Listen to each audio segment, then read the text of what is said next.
Thalassa sur France 3. Aimer et respecter la nature avec les centres Leclerc. Un quartier où les meurtres se suivent et se ressemblent. Une femme terrorisée et harcelée par son médecin. Pour les héros de NYPD Blue, le crime doit tomber le masque. Après la météo, soir 3.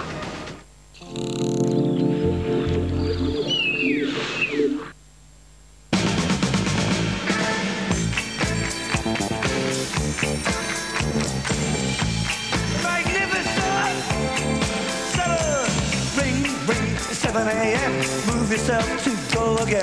For the man and the crazy chief. One says sun, one says sea.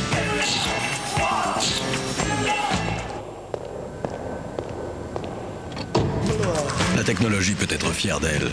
Nouvelle Citroën C4. Château d'Axe, des salons qui changent tout. Ah, ce sont des toffees de Werther's original. Tendre à souhait. Simplement délicieux. Ah oui, ce sont des Werther's. Werther's original, nouveau toffee tendres et crémeux. Tu prends Prime Vert maintenant, c'est nouveau? Mais oui, c'est Prime Vert double effet. Ah oui, c'est pour le cholestérol. Ah, pas seulement, regarde. Prime Vert double effet aux oméga 6 et 9 contribue à réduire votre cholestérol. Et en plus, les oméga 3 participent au bon fonctionnement cardiovasculaire. Parce que ça aussi pour moi, c'est important. Prime Vert double effet. Pour votre santé, ne faites pas les choses à moitié. Le montant élevé de ma facture téléphonique, c'était France Télécom et mon fils. Comme je pouvais pas changer de fils, j'ai changé d'opérateur pour prendre Télé 2. Et maintenant, il peut téléphoner autant qu'il veut. Hein, bavard. Télé 2, c'est seulement 1 centime la minute en local. France Télécom, 3,3 hors coûts initiaux. Appelez le 0805 040403. Nouveau. Love you baby. Tropicana Cré, Divine Mandarine et Sanguine et Mandarine. Tropicana Pure Premium, rien n'est ajouté, rien n'est enlevé. Il y a des moments où l'on a besoin de se sentir en sécurité, rassuré.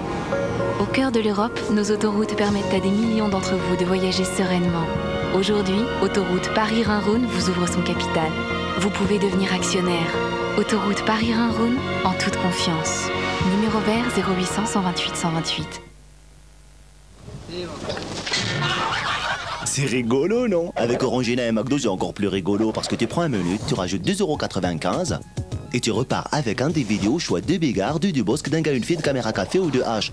Attends, ça secoue chez McDonald's, hein? Starantantantan. J'adore la rigolade.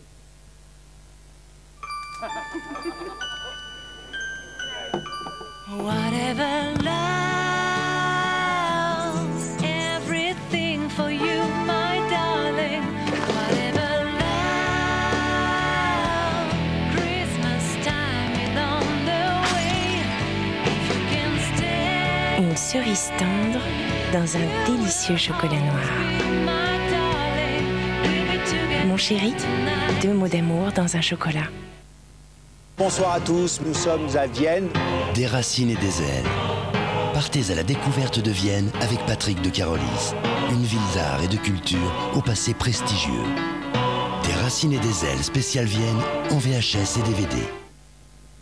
Si vos dents sont sensibles au froid, le brossage peut devenir douloureux et un mauvais brossage peut entraîner des problèmes plus sérieux comme la plaque dentaire, le tartre et des problèmes de gencives. Brisez cette chaîne avec Sensodyne. Sensodyne forme une barrière de protection qui renforce et soulage les dents sensibles. Sensodyne, le soin professionnel des dents sensibles. Allô? Salut, où es-tu? Je suis à Londres, et vous? On est à Paris. On te croyait à Tokyo. Je pensais que vous étiez à Boston. Changement de plan. Quoi de neuf? Changement de plan, lieu de livraison modifié. Et le contrat? Tout change, le planning, les produits. Fais voir. C'est parti. Changement de plan. Ok, c'est noté. On se voit à New York. Changement de plan, ce sera à Sydney. Adios, sayonara. Alors, quoi de neuf? La routine. Le changement fait partie des plans avec On Demand Business d'IBM.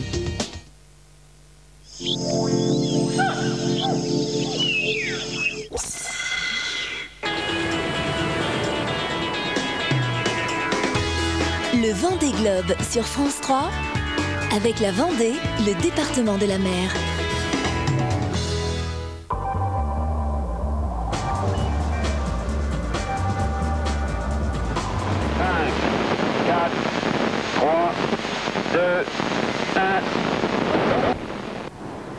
Atlantic Express, un titre de roman d'aventure pour un Vendée Globe digne d'une régate.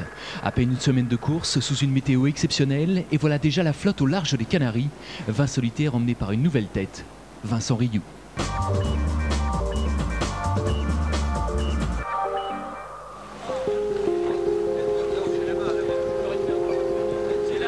Moi, je ne lui ai pas donné de conseils parce que d'abord, c'est un grand garçon qui sait ce qu'il fait.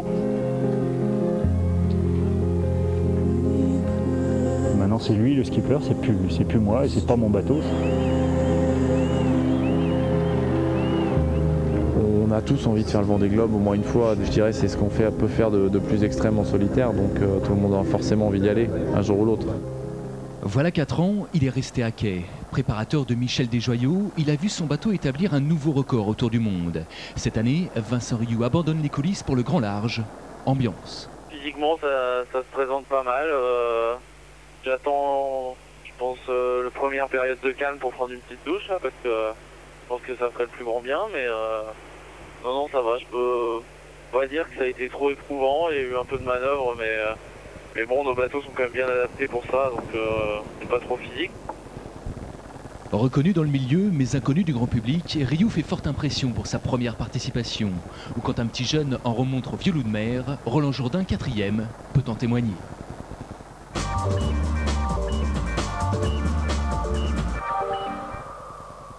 Tout s'est bien passé ici pour nous, avec du bon et du moins bon. Maintenant, c'est l'atterrissage vers le poteau noir qui va être le prochain juge de paix. Donc option est, option ouest à décider. Le bilan, en tous les cas, le bateau est en excellent état. Le bonhomme, ça va à peu près, une petite toilette s'impose. On peut depuis simplement aujourd'hui retirer le ciré et faire sécher un petit peu tout.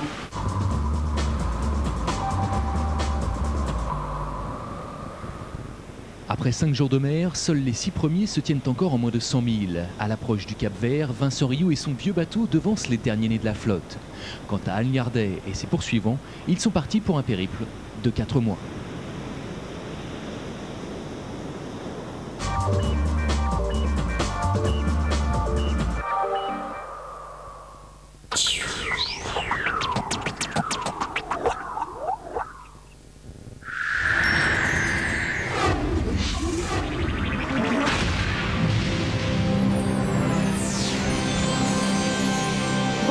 Je suis ravie de vous accueillir pour le deuxième tirage du Keno de ce vendredi 12 novembre.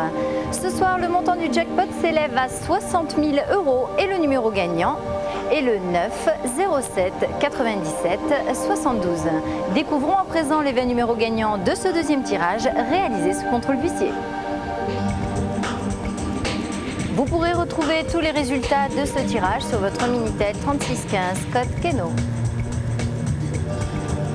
Les 20 numéros gagnants de ce soir sont le 57, 19, 27, 41, 39, 60, le numéro 7, 69, 26, 10, 36, 20, 59, 42, 49, 55, 44, 62 et les deux derniers numéros, le 61 et le numéro 9. Je vous rappelle que le Keno, c'est 2 rendez-vous quotidiens pour gagner jusqu'à 1 million d'euros par tirage. Excellente soirée à tous et à demain pour de nouveaux tirages.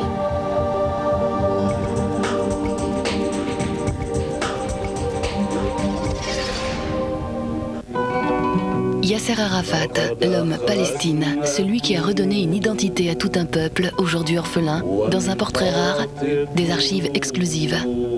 10 mois d'intimité avec ce personnage historique que ses amis surnommaient affectueusement le Vieux. Yasser Arafat, demain à 23h sur France 3.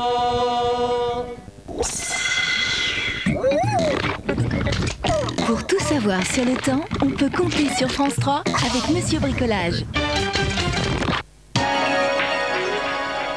Bonsoir, attention, prudence, Météo France émet un bulletin d'alerte qui va concerner 2 départements, l'Ardèche et la Drôme au cours des prochaines 48 heures. Cette vigilance commence demain à midi et se terminera dimanche à 15 h. Donc nous aurons des vents qui vont se renforcer de plus en plus sur ces régions du sud et souffler très très fort jusqu'à 110-130 km à l'heure au cours du week-end.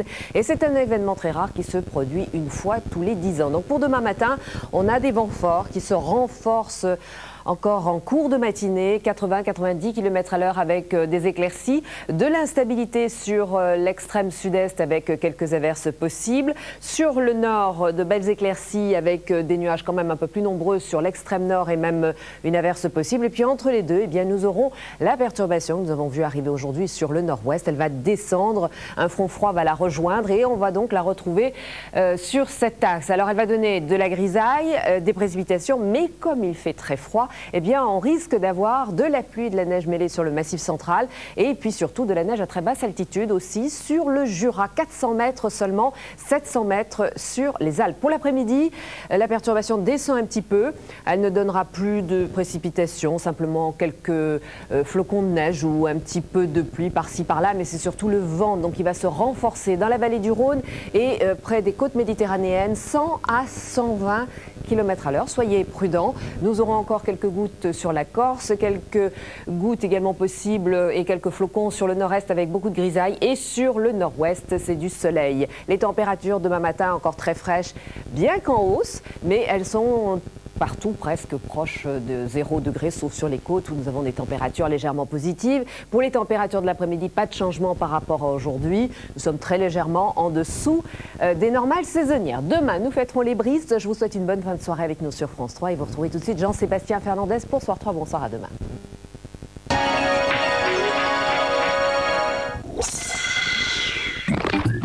C'était la météo avec Monsieur Bricolage.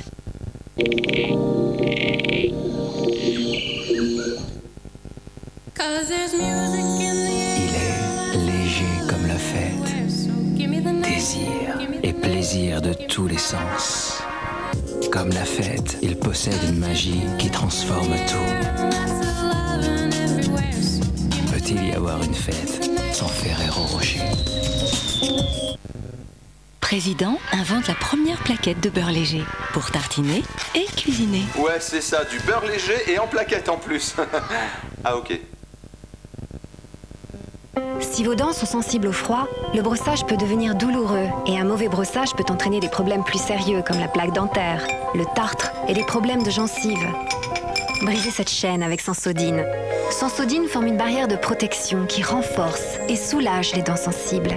Sensodyne, le soin professionnel des dents sensibles. Nathalie Dessay, la plus grande voix de l'opéra. Nathalie Dessay, à mort, l'album classique de l'année.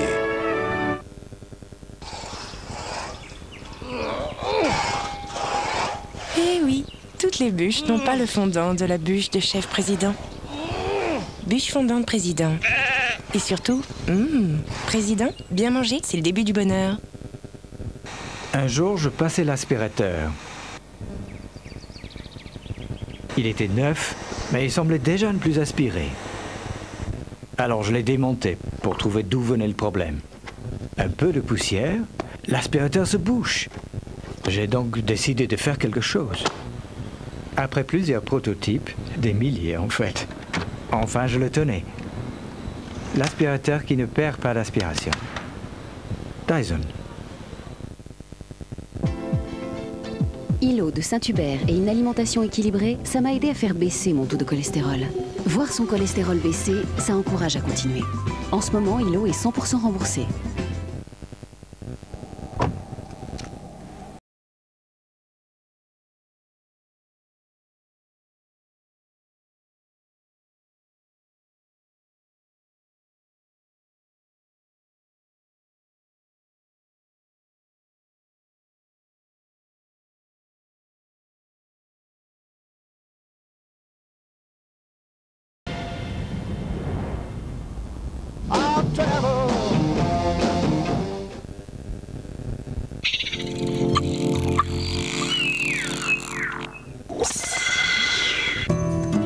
Retrouvez la fiction du samedi sur France 3 avec les magasins Spar. Avant d'attaquer notre campagne électorale, j'aimerais vous rappeler que la loi nous oblige à la parité exacte, hommes-femmes, sur les listes électorales. Ça va pas être facile. Alors on en est où là? 15 hommes, bah, il reste plus que 14 femmes à trouver. Pour venir jouer les potiches dans cette équipe soi-disant mixte, j'en trouverai d'autres. Mesdames, s'il vous plaît. Ça va pas être facile là. Vous seriez bien sur ma liste. Bienvenue dans l'équipe. Voilà, plus de 13. Vous seriez bien sur ma liste. Vous seriez bien sur ma liste. Je suis un féministe de la première heure. Vous pouvez demander à ma femme. Elle va vous confirmer tout ça. Il faut que je trouve 12 femmes avant les élections. Et qui je pourrais demander moi? La parité, ça va pas être facile. C'est comme les langues étrangères. Et Françoise, vous l'avez demandé? Ma femme? La politique, ça n'intéresse pas. Et qui vous en savez? Un jour, tu sais que tu es jolie, toi. Il faut y passer. Toi, tu veux me demander quelque chose? Valérie Mérès, Roland McDan, la querelle de l'ancien contre les modernes. Demain à 20h55 sur France 3.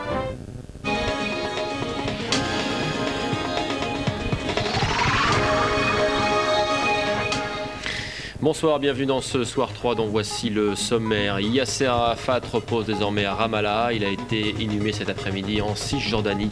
Une incroyable ferveur populaire a accompagné la cérémonie. Des Françaises ont été violées en Côte d'Ivoire. Jacques Chirac a condamné aujourd'hui ces exactions graves alors que nos ressortissants continuent à fuir le pays. Et puis à la fin de ce journal, nous évoquerons également le match de rugby entre les Bleus et l'Australie demain. Un test match capital pour le 15 de France.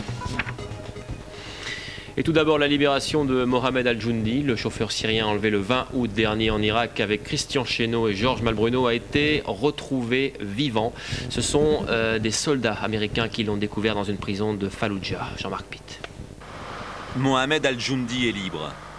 Le portrait du chauffeur syrien de Christian Chesneau et Georges Malbruno a été enlevé ce soir de la façade de l'hôtel de ville de Paris. Depuis lundi dernier, les Marines mènent une offensive sur la ville irakienne de Fallujah. Dans certaines maisons prises à l'ennemi, ils ont découvert des caches d'armes, mais aussi une sorte de prison souterraine où se trouvaient 2 cadavres et 2 hommes très amaigris. Hier soir, c'est Mohamed Al-Joundi qu'ils ont retrouvé. Le chauffeur syrien des otages français était seul et menotté quand ils l'ont découvert dans un lieu non précisé de la ville. Le Syrien de 46 ans leur a précisé qu'il avait été séparé de Christian Chesneau et de Georges Malbruno il y a environ 1 mois. Il prétend n'avoir aucune raison de croire qu'ils soient encore à Fallujah. Il a confirmé qu'ils avaient tous 3 été enlevés le 20 août dernier en se rendant à Nadjaf pour y réaliser une interview de l'ayatollah Sistani. Une embuscade leur a alors été tendue sur l'autoroute par des hommes qui circulaient à bord de 2 voitures. La sœur et le beau-frère de Mohamed Al-Joundi vivent à Paris et militaient depuis 85 jours pour sa libération. Ils demeurent inquiets pour ses camarades de détention. Je ne peux pas me réjouir alors que nous sommes toujours sans nouvelles de Georges et Christian. Je me mets à la place de leurs parents. Si nous avions eu des nouvelles de Georges et Christian, sans avoir de nouvelles de Mohamed, ça aurait été très dur pour nous. Je ne peux pas me réjouir. Une inquiétude que cette libération a également exacerbée à l'association Reporters sans frontières. S'il se confirme qu'ils ont été séparés il y a 1 mois, je me dis, tiens, ça correspond au moment de l'affaire Julia, vous savez, de ce député français et de ses amis qui avait essayé de libérer les otages. Qu'est-ce que ça veut dire? Ça veut dire qu'ils ne sont plus là. On a parlé à un moment donné qu'ils seraient peut-être en Syrie. Est-ce que c'est encore une hypothèse? Est-ce que ça veut dire que les diplomates français finalement ne savent pas grand-chose, puisque eux, ils étaient persuadés qu'ils étaient ensemble et toujours au même endroit? Jusqu'à présent, les membres de sa famille n'ont pas pu parler à Mohamed Al-Joundi et ignorent encore où il se trouve exactement. Oui, j'ajoute que la famille de Georges Malbruno vient de faire savoir que le gouvernement français lui a transmis une cassette vidéo datée du 3 octobre dans laquelle Christian Chesneau et Georges Malbruno affirment être en bonne santé. C'était donc il y a un peu plus d'1 mois maintenant. Toujours en Irak, l'armée américaine affirme ce soir qu'elle contrôle 80% de Fallujah, ce bastion sunnite jusqu'alors aux mains des insurgés. Pour autant, la ville est loin d'être sécurisée. Dans cet assaut, 22 soldats américains ont été tués et près de 170 autres blessés. Côté insurgé, on dénombre également 600 morts selon l'armée américaine. Une incroyable marée humaine, une ferveur populaire indescriptible. Ils étaient des dizaines de milliers de Palestiniens à accompagner cet après-midi Yasser Arafat dans sa dernière demeure, la Moukata à Ramallah. C'est là que le Raïs vivait reclus depuis 3 ans. Magali Forestier. Dans l'enceinte de la Moukata, des milliers de Palestiniens, sur les toits, accrochés aux murs, jusqu'aux poteaux électriques, saluent l'arrivée des hélicoptères égyptiens. À peine posée, la foule presque hystérique se rue pour apercevoir le cercueil de son leader. Les rafales des kalachnikovs tirées par des gardes palestiniens débordés ne les arrêteront pas. Massés devant la porte de l'hélicoptère, il faudra presque une demi-heure pour parvenir à l'ouvrir. La foule brandit des portraits du Raïs, des drapeaux palestiniens et aussi celui de la France en signe de reconnaissance. Bien sûr, je ne le connaissais pas très bien. Je n'étais pas à ses côtés. Mais j'ai toujours entendu parler de lui par mes parents. J'ai grandi en apprenant à l'aimer. Dans une confusion absolue, le cercueil de Yasser Arafat est porté à bout de bras avant d'être posé sur un véhicule pour être acheminé vers son lieu d'inhumation. Des combattants du Fatah et des membres de la garde rapprochée de Yasser Arafat tiennent le cercueil que la foule veut toucher à tout prix. Elle parvient à en retirer le drapeau palestinien. La dépouille du Raïs devait être exposée avant d'être portée en terre, mais le chaos et la ferveur sont tels que le corps est finalement conduit directement vers sa dernière sépulture. Sur le tombeau fleuri, un des gardes de la force 17 de Yasser Arafat dépose le légendaire kéfier de son chef. Ce n'est qu'à la nuit tombée, après dispersion de la foule, que l'on découvre la sépulture de Yasser Arafat. Un tombeau de marbre blanc avec de la terre de Jérusalem, où le leader voulait être inhumé. Le Raïs repose dans un cercueil en béton afin qu'il puisse, peut-être un jour, être transféré dans la ville sainte. Venons-en maintenant à la situation en Côte d'Ivoire. Les militaires français l'ont confirmé, des Françaises ont été violées. 2 plaintes pour viol ont déjà été déposées en France par des ressortissants à peine débarqués à Roissy. Voyez tout de suite ce reportage à Abidjan de Pierre Babé et Éric Janet. Ils ont pu recueillir sur place des témoignages. Personne n'osait en parler avant d'être sous protection française. Mais chez les candidats au départ, les langues se délient, traumatisme, viol, rumeurs de meurtre. Premier témoignage. Il y a eu des viols, il y a eu des gens battus, pillés, des viols, c'est l'horreur. J'étais à 7 à violer une femme, des femmes enceintes violées, il suffit d'avoir la peau blanche, c'est tout. C'était quand et où ça? Il y a eu aux 2 plateaux, il y a eu en zone 4, il y a eu à Cocody, il y a eu au plateau aussi. Ce sont des personnes que vous connaissiez? J'en connais certaines, oui. Je préfère rester dans l'anonymat parce que c'est pas évident. Mais j'espère qu'on découvrira et qu'on mettra au grand jour ce qui s'est passé ici. Il y a des femmes détruites, ça c'est sûr, des familles détruites. Mais le plus dur reste à venir, je pense, dans ce qu'on va découvrir. Il est impossible qu'il n'y ait pas eu de mort avec cette haine et cette violence qu'il y a eu. Les autorités françaises corroborent certaines informations et confirment les viols. Je confirme les viols, mais je ne ferai aucun commentaire là-dessus.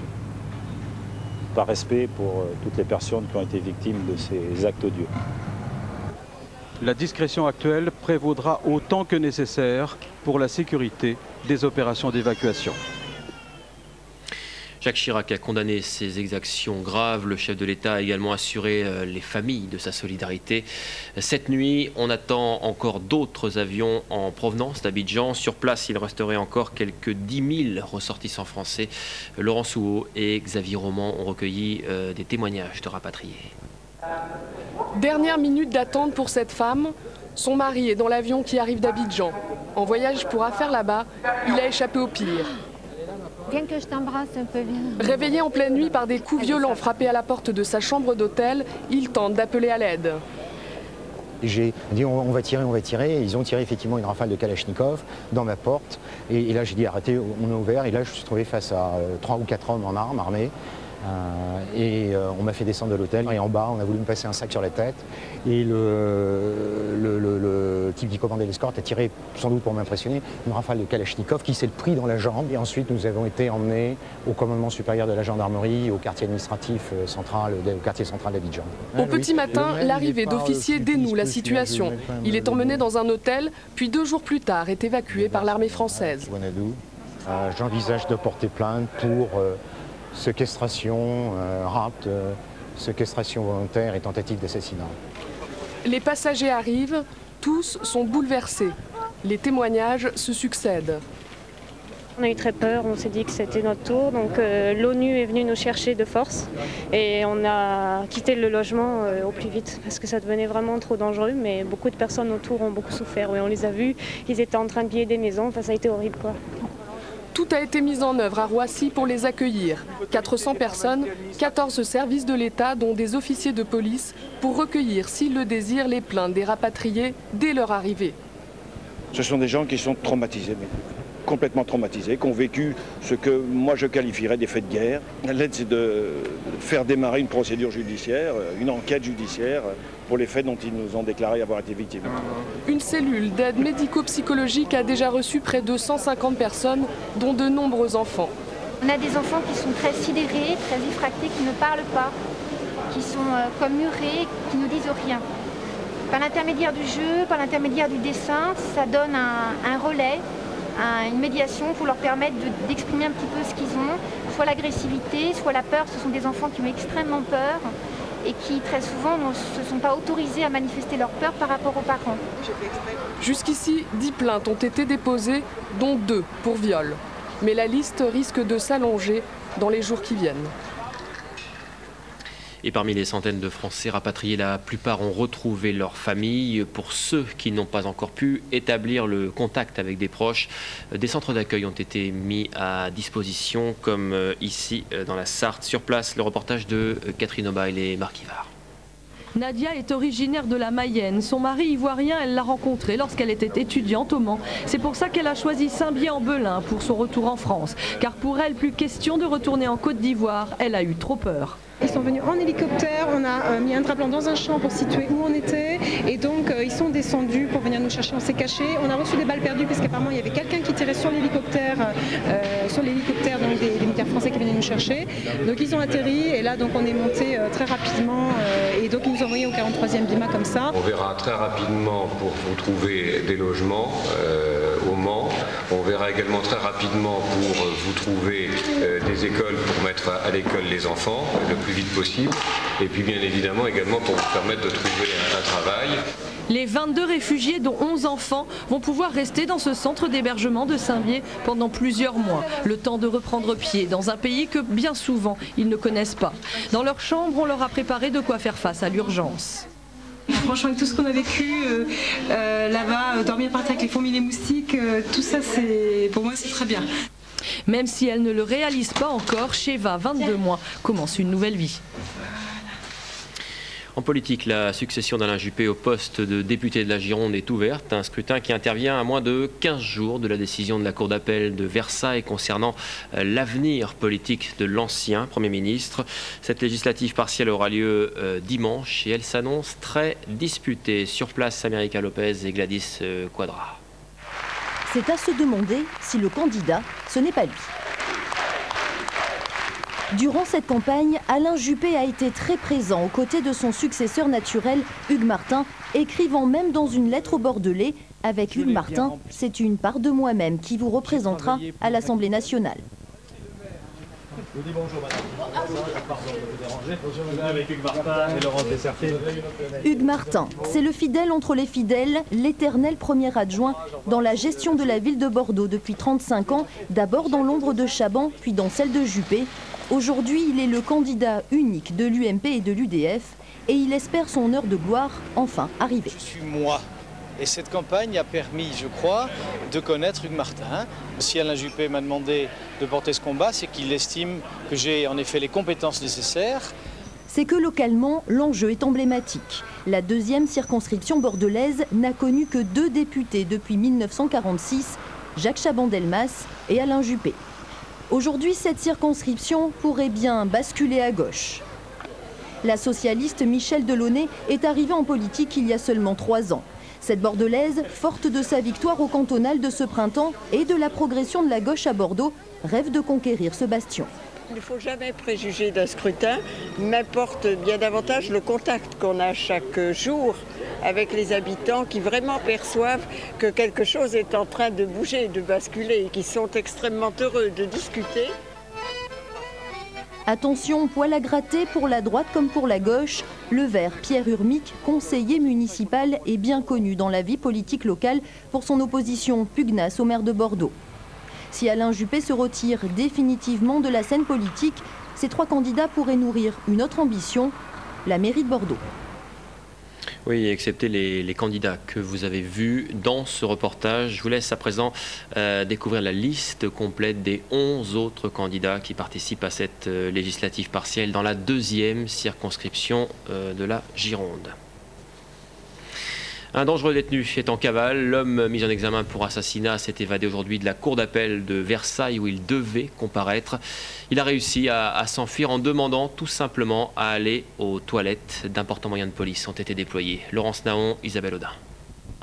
Nadir Mansouri, 25 ans, mis en examen pour meurtre, un détenu dangereux.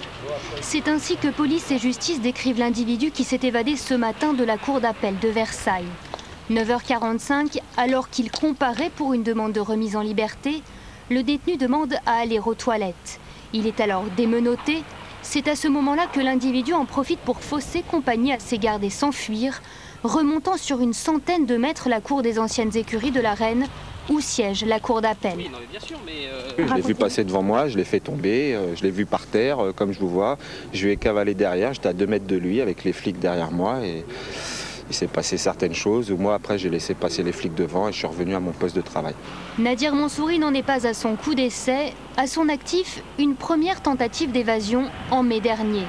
Alors qu'il est transféré de la prison de la Santé à l'hôpital Cochin pour un examen médical, il n'hésite pas à ouvrir le feu sur son escorte policière. C'est un très gros trafiquant de stupéfiants. C'est quelqu'un qui est très connu des services de police et de justice dans sa cavale. Il n'hésiterait pas à tirer sur les forces de l'ordre ou sur n'importe quelle personne qui s'opposerait à son évasion. Toute la journée, les forces de l'ordre ont quadrillé Versailles. Gares, arrêts de bus, autoroutes, tous les points stratégiques sont surveillés. Suite à cette évasion rocambolesque, police et justice ont décidé de se réunir dans les prochains jours pour revoir les procédures de sécurité qui entourent le transfert des détenus. En rugby, le 15 de France passera demain soir un test majeur face à l'Australie. À Saint-Denis, les Bleus de Bernard Laporte, remaniés et rajeunis vont donc se mesurer à l'une des nations phares de l'hémisphère sud. L'objectif est de trouver une ossature en vue de la prochaine Coupe du Monde. Alain Dorgance. On reste sur le ballon. Encore efficacité dans la zone du ballon. Efficacité, le maître mot du 15 de France avant d'affronter les Australiens.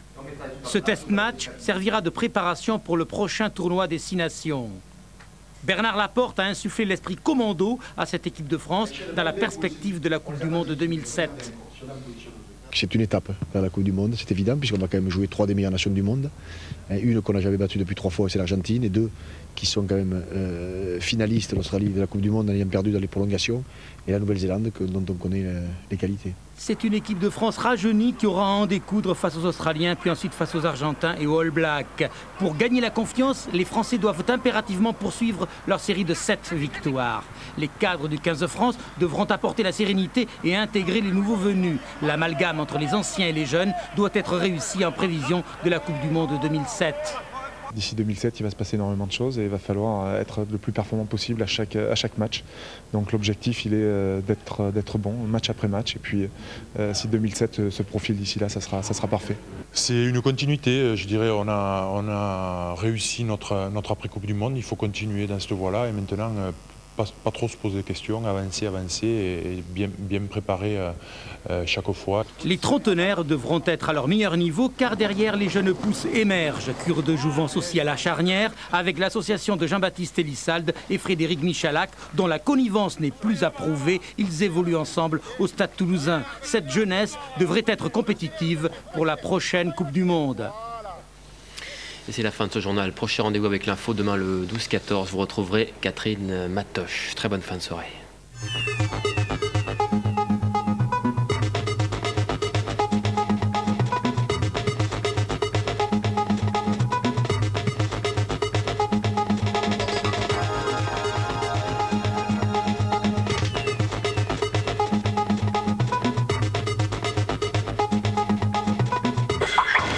Des meurtres en série, une femme harcelée, NYPD Blue arrive tout de suite sur France 3.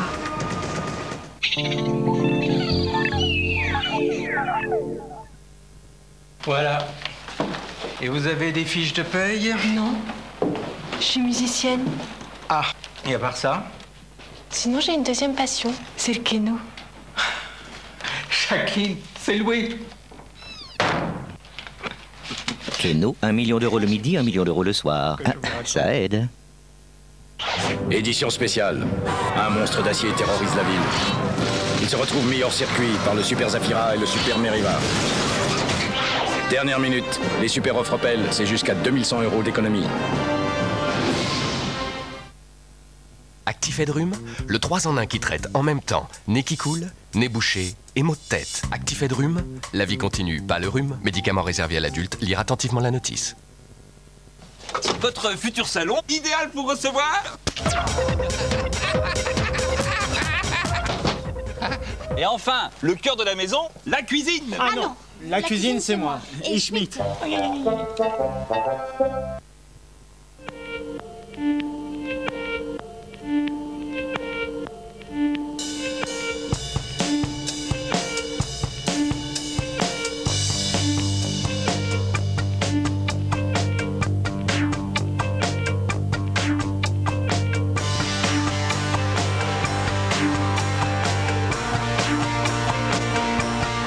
Nouveau Sony Ericsson K700i avec QuickShare, téléphone et appareil photo.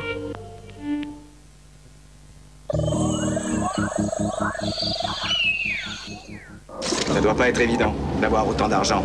Alors, Alec Baldwin. À quelle valeur m'estimez-vous? Ce que j'aime chez vous, c'est votre classe. Elle Macpherson. Et je trouve aussi que votre femme est très jolie. Anthony Hopkins. Dites-moi, comment comptez-vous me tuer? Difficilement. Les couteaux sont tirés, jeudi sur France 3.